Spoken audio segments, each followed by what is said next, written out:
Welcome to the debate. Today we are diving into Daniel Kahneman's really transformative work on judgment and decision-making. It's work that has fundamentally reframed how we understand human thought. At the core of it all is this dual system model. You have system one, which is the rapid, intuitive, almost subconscious thinker. And then you have system two, the slow, effortful, analytical mind. And these insights, well, they reveal our innate reliance on cognitive shortcuts or heuristics, and they have profound implications for any professional environment. So the central question that comes out of all this is intensely practical for any leader. It's this: does this framework offer essential and, more importantly, reliably actionable methods for us to overcome our inherent biases in high-stakes environments? I'm going to argue that yes, the structures and processes inspired by this work provide absolutely indispensable tools for measurable systemic improvement. And I understand completely why you'd focus on that promise of systemic improvement. I do. But I come at it from a slightly different angle. While the intellectual contribution is, it's undeniable, right? It's basically the definitive map of human irrationality. But the real-world application, particularly when you're under intense pressure, is just riddled with problems. So I'd argue that the fundamental built-in limitations of our own cognition, specifically what the book itself calls the laziness of System 2, are simply too great to be consistently mitigated just by awareness in a few new processes. See, I think that view fundamentally misunderstands the goal of applying this work. It's not about perfecting the individual. Kahneman himself says that's basically impossible. The real value lies in acknowledging that System 1 is always on, constantly generating impressions and feelings which, our lazy System 2 often just passively endorses.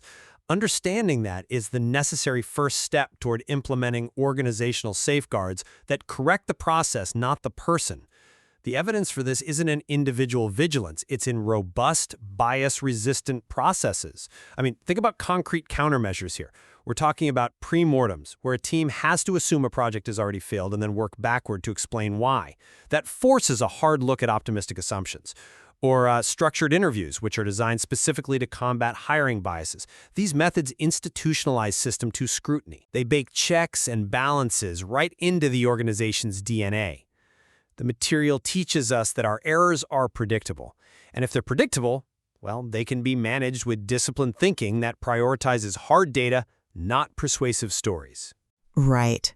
And it forces you to compare your forecast to actual historical base rates. I admire the optimism behind relying on these structural tools. I really do.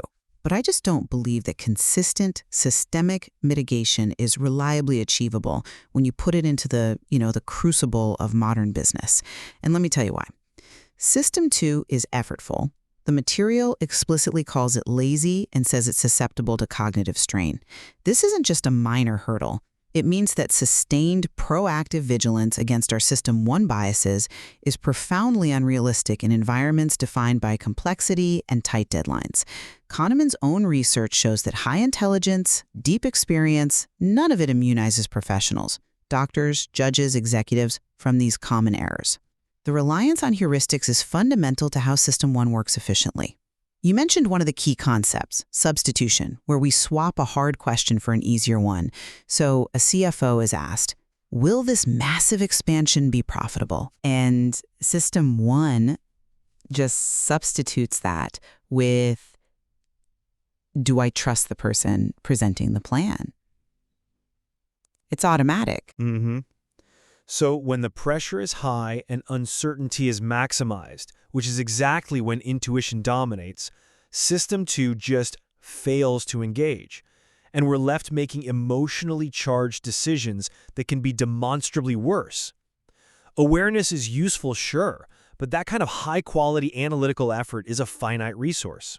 You bring up a crucial point about effort. But I think the best tools are designed specifically to minimize that individual cognitive load while maximizing accountability. Take the structured interview. It's a perfect counterpoint to your argument. We know the halo effect, letting one great trait, say a degree from a top university, influence the whole assessment, is rampant in hiring. So by standardizing questions, by forcing collective scoring before deliberation, you reduce the cognitive load on any single interviewer while forcing an external system to check. Same with checklists. Using a checklist doesn't require more effort. It requires directed effort. It frees up System 2 for the real analysis by handling the routine stuff systematically. The goal is to build processes that just assume the bias is going to happen and then create these external friction points to force a disciplined evaluation. That's a compelling case for procedural design, but let's talk about the psychological force that just defeats those tools, even when they're there. And that's overconfidence. Kahneman identifies this as maybe the most dangerous bias of all. Decision makers systematically overestimate their own understanding, and they weave these highly coherent but often totally incomplete stories that make success feel like skill, not luck. So just imagine a CEO, totally convinced of their own genius after a few good quarters, being presented with a pre-mortem report. The mere existence of that checklist, that process, it doesn't guarantee genuine engagement if the leader's powerful System 1 narrative is just, I have a good gut feeling about this, right? They perform the ritual, but they dismiss the findings. They're operating under a delusion of control. And if we go back to cognitive load, the book stresses we have to simplify things because System 2's capacity is so finite. If our mental energy is that easily depleted, how can we really rely on the sustained application of these complex, high-friction processes for every single critical decision? It just doesn't seem plausible. But understanding those limits is precisely what gives us leverage. Let's shift to prospect theory, which, this is what earned Kahneman the Nobel Prize, and it provides an essential predictive lens. This goes far beyond just describing problems. It lets leaders anticipate and then counteract predictable irrationality. Leaders who really internalize prospect theory, they understand that losses loom much larger than gains, about twice as large psychologically. This one insight explains so much common irrationality. It's why investors hold on to losing stocks for way too long, or why negotiations stall over tiny concessions, because the pain of that loss just feels disproportionately huge. This knowledge empowers leaders to actively recognize framing effects. They understand that presenting a policy as having a 90% survival rate feels completely different from a 10% mortality rate, even if the numbers are identical. By anticipating this, they can craft choices based on facts, not just emotional presentation, and get much better outcomes. I agree completely that prospect theory is revolutionary in its descriptive power. It perfectly maps human economic behavior. But that is the core of my critique. It is fundamentally descriptive, not reliably prescriptive for sustained change. I don't know if I agree with that. Well, prospect theory highlights a deeply ingrained evolutionary response, this desperate risk-taking we do to avoid a certain loss. And that is extremely difficult to bypass with conscious, rational analysis, especially when the stakes are high. You're asking System 2 to consistently override a powerful survival mechanism. It's like telling someone, okay, you understand the physics of turbulence, so just don't be afraid. Knowing the system is flawed doesn't give you an override switch.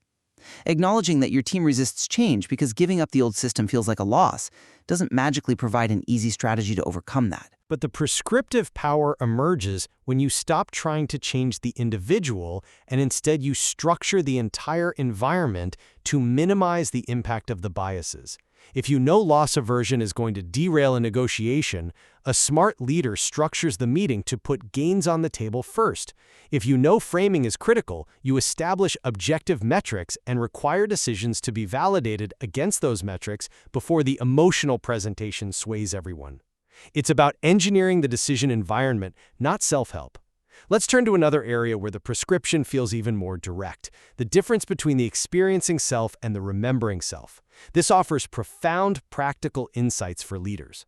By understanding that our remembering self determines satisfaction based on peaks and endings, not the average of an experience, leaders can strategically design better customer journeys. For example, they can focus resources on the final moments of a service interaction, or make sure a project ends on a high note.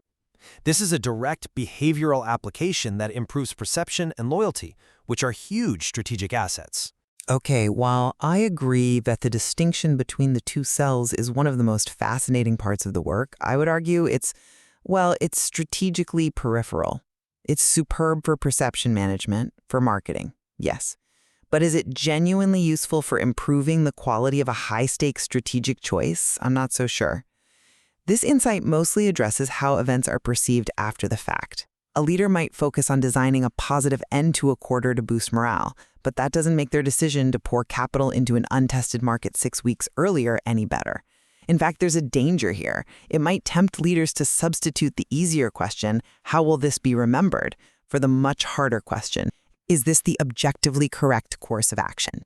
We can't let System 1's preference for a satisfying story overshadow System 2's need for analytical truth. That's a valid caution, but even in high-stakes strategy, the two selves are relevant. Imagine changing an entire operating model. The process will be long and painful for the experiencing self of the employees, but if the leader understands the importance of the remembering self, they will strategically design a powerful peak moment halfway through, and a positive endpoint, which fundamentally alters how the pain is remembered and makes the change stick. That's not just fluffy culture stuff. That's maximizing the probability of success for a difficult strategic move. I still see that as minimizing the perceived cost, rather than improving the quality of the strategic calculation itself. The enduring challenge across all these insights is the lack of a reliable mechanism that forces System 2 to engage with the rigor it needs to consistently when a leader is pressured or tired. So in summary, my position is that Kahneman's work fundamentally provides the vocabulary and frameworks we need to become wiser, more reflective, and ultimately more effective decision makers. The material shows that our errors are predictable and, crucially, avoidable through institutional means. By focusing on creating robust processes, premortems, structured protocols, actively challenging overconfidence, organizations can build systems that compensate for the mind's shortcomings.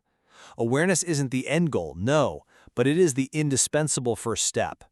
And I agree that awareness is critical, personally transformative for any professional. However, my core concern is still rooted in the physics of the mind. The sheer laziness of System 2 and the systematic nature of these biases mean that true, consistent, organization-wide mitigation remains an aspirational goal, not a reliably achievable outcome for leaders under real-world pressure. The insights illuminate the problem beautifully, giving us the perfect diagnosis. But the path to reliably overcoming it just requires a sustained mental effort that often proves too demanding for the complexity of our world. Well, I think what we can agree on is that whether you see the application as reliably effective or inherently limited, this material is absolutely essential reading. It permanently shifts how you view human judgment and gives you a roadmap for navigating complexity with much clearer insight. Efficacy of long-term bias mitigation in every single boardroom, well, that remains a point of necessary academic tension.